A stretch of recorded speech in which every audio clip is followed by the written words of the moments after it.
Dans un monde en quête d'équilibre et de confiance, l'autorité retrouve sa beauté lorsqu'elle se met au service du bien commun. Avec Monseigneur Nicodème Bariga, marchons ensemble vers une autorité qui inspire, qui élève et qui unit. Bienvenue dans l'autorité autonome. Ma vie c'est le Christ et son évangile. Je veux être à lui, être son ami. Je lui donne... Monseigneur Anani Bariga écrit: dépourvu d'une force de coercition, l'un des seuls moyens dont dispose l'autorité pour fonctionner, c'est la parole. Mais une parole d'autorité ne se limite pas à être dite, elle doit être vécue. L'autorité se manifeste dans la vie de celui ou de celle qui parle. Sa parole devient crédible lorsqu'elle se reflète dans ses gestes, dans ses choix et dans sa manière d'être. Si la vertu principale de celui ou de celle qui est soumis à l'autorité est d'obéir, celle de celui ou de celle qui l'exerce est de donner l'exemple. Exercer l'autorité, c'est chercher sans cesse la cohérence entre ce que l'on dit et ce que l'on vit. C'est faire de sa vie un langage qui inspire confiance. L'autorité n'existe que pour rendre pensable et réalisable le bien de ceux et celles dont elle a la charge. Servir l'autorité, c'est donc servir le bien commun. Et ce bien varie selon les lieux, la famille, l'école, l'État ou encore l'Église. Mais il a toujours le même visage, celui du service désintéressé du bien de toutes et de tous.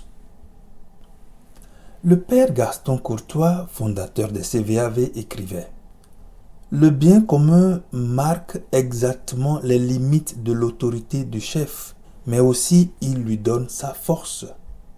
Un responsable qui donne l'exemple peut tout demander à ceux et à celles qu'il accompagne, parce qu'il finit toujours par mériter et conquérir leur confiance. La vie d'une personne qui exerce un service d'autorité parle toujours plus fort que sa voix. Quand l'autorité se fonde sur le bien commun, elle devient féconde, elle crée du lien, rend possible la confiance et élève toute la communauté.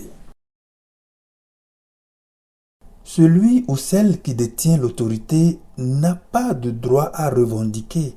Il ou elle a un devoir à accomplir, servir. Jésus l'a montré de manière bouleversante lorsqu'il a lavé les pieds de ses disciples. L'humilité devient alors la première vertu de celui ou de celle qui commande. Mais cette humilité n'exclut pas la fermeté.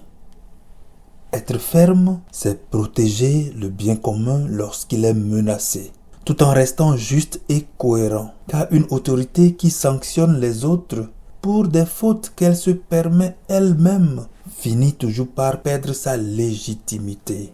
L'exemplarité, écrit Monseigneur Bariga, semble être la vertu maîtresse de celui ou de celle qui assure l'autorité.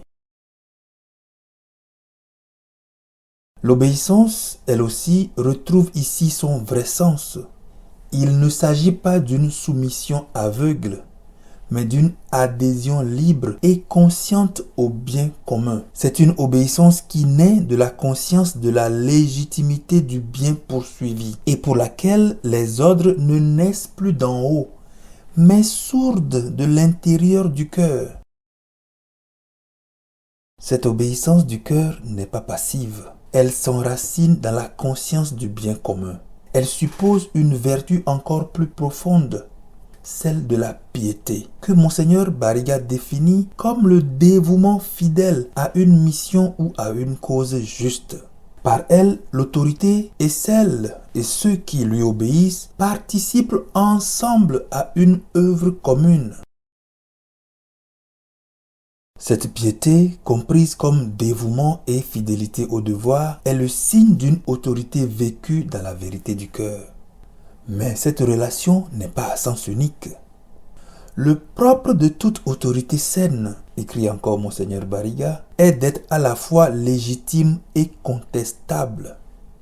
Autrement dit, l'autorité véritable accepte la vigilance de ceux et celles qu'elle guide.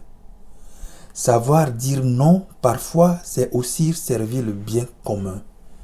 C'est refuser la dérive du pouvoir et rappeler à l'autorité sa mission première, faire grandir.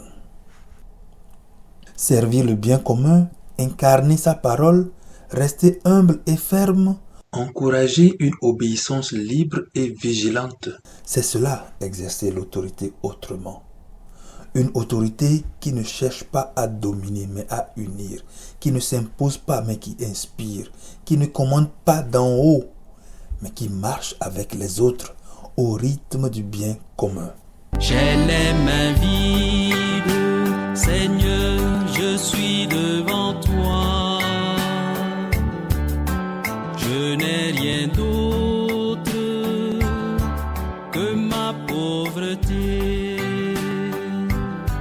Ta miséricorde est ma seule richesse.